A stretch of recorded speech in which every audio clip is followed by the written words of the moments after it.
आणि एक महत्त्वाची ब्रेकिंग न्यूज हाती येते। उपमुख्यमंत्री देवेंद्र फडणवीस दिल्लीला जाण्याकरता म्हणून निघालेले आहेत। निघतायत ते आता या क्षणाला सागर बंगल्यातली जी दृश्य आपण बघतोय, म्हणजे आमचे विजे तिथं सगळ्या घडामोडींवरती आमचे प्रतिनिधी लक्ष ठेवून आहेत। आणि आता आपल्याला असं कळतं की देवेंद्र फडणवीस हे दिल्लीला जाण्यासाठी म्हणून रवाना होत आहेत। ते निघालेले आहेत, सागर बंगल्यातून ते बाहेर पडतात आणि आज नवी दिल्लीमध्ये ते कोणाकोणाची भेट घेत आहेत याकडे देखील सगळ्यांचं लक्ष लागलेलं आहे। कारण काल पत्रकार परिषद घेऊन त्यांनी पत्रकार परिषदेनंतर म्हणजे चिंतन बैठकीनंतर जी पत्रकार परिषद घेतली त्यामध्ये पराभवाची जबाबदारी स्वीकारत मला राज्यातल्या कारभारातनं मुक्त करा, मला आता पक्ष संघटनेवर येणाऱ्या विधानसभा निवडणुकांची तयारी करायची, त्याच्यावर लक्ष द्यायचं असं त्यांनी म्हटलेलं होतं। पण नंतर पुन्हा एकदा राज्यातील कोर कमिटीच्या नेत्यांची बैठक होऊन देवेंद्र फडणवीस यांनी राजीनामा देऊ नये किंवा तसं पाऊल उचलू नये या संदर्भातला आग्रह त्यांना करण्यात आला। पण आज म्हणजे कालच्या त्यांच्या विधानानंतर आज ज्यावेळेस ते नवी दिल्लीमध्ये जात आहेत, जेव्हा की नवी दिल्लीत आता सत्ता स्थापनेच्या दृष्टीने महत्त्वाच्या बैठका ज्या आहेत ते घडताना दिसत आहेत। म्हणजे जे मग पक्षाध्यक्ष JP नड्डा यांच्या निवासस्थानी होणारी बैठक असेल किंवा मग इतरही घटक पक्षांच्या होणाऱ्या बैठका असतील, त्यामध्ये आज देवेंद्र फडणवीस हे कोणाची भेट घेत आहेत, कोणाकडे आपल्या भावना व्यक्त करतायत आणि त्याबद्दल काय निर्णय होतोय बघणं फार महत्त्वाचं ठरेल।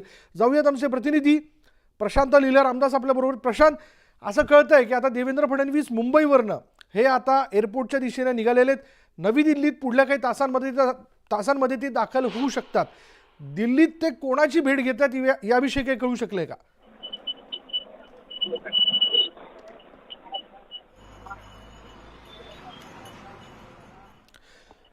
माफ करा प्रशांत बाग आपले प्रतिनिधी आपल्याबरोबर। प्रशांत, सागर बंगल्यावरनं आता देवेंद्र फडणवीस निघालेले आहेत, काय माहिती याबद्दल?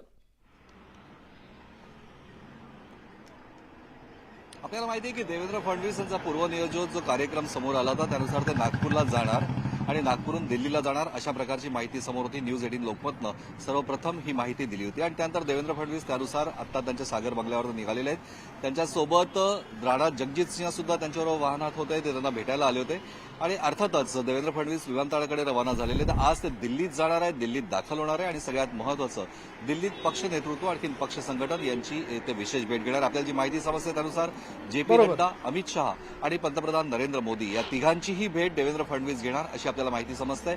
आज दुपारनंतरच्या सगळ्याच हालचाली या दिल्लीत होणार आहे, अधिक वेगवान हालचाली आहे। काल देवेंद्र फडणवीस यांनी जाहीर केलेली भूमिका की मला उपमुख्यमंत्री पदावरनं सरकारमधनं मोकळं करा, संघटन या विषयाकडे मला अधिक लक्ष देऊ द्या, विधानसभा निवडणूक डोळ्यापुढे ठेवून आणि महाराष्ट्रामध्ये जो निकाल लागला त्या पराभवाची नैतिक जबाबदारी देशातला पहिला नेता देवेंद्र फडणवीस आपल्याला म्हणता येईल की ज्यांनी नैतिक जबाबदारी स्वीकारली। अर्थातच जो कोणता निर्णय आहे तो पक्ष नेतृत्व घेणार। आणखीन आज दिल्लीमध्ये होणारी घडामोड ही सगळ्यात महत्त्वाची नक्कीच मानली जाते। पण देवेंद्र फडणवीस आता त्यांच्या सागर बंगला जे निवासस्थान आहे शासकीय निवासस्थान इथून रवाना झाले। विशाल, धन्यवाद या सगळ्या तपशिलाबद्दल।